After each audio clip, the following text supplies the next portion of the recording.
और मनोरथ जो कोई लावे, सोई अमित जीवन फल पावे।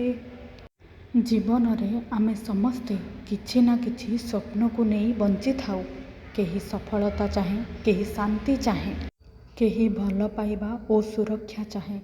किंतु केबे भाबिछन्ते आमर एही सब इच्छा काहा पाखरे सबुठारु सुरक्षित? हनुमान चालीसार चौपाई 28 आमको कहूछि जे केही भक्त निजर मनोरथ नहीं हनुमान को पाखरे शरणंकु जाआंती सेमाने असीम जीवन फल पाआंती।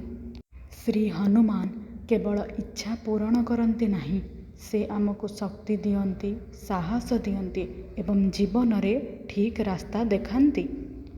आमे अनेक समय भगवान को केवल समस्या समय रे स्मरण करूँ, किंतु सत्य भक्ति हेउची सुख और दुख दुईटी समय रे भगवान को भरोसा करिबा। आजी आपण मनरू गोटे इच्छा श्री हनुमान को समर्पण करंतु, भरोसा रखंतु। समय आसिले तांकर कृपा निश्चय मिलिबो, कारण जोंठी सत्य भक्ति थाए सेठी भगवान सदा सर्वदा रही थांती।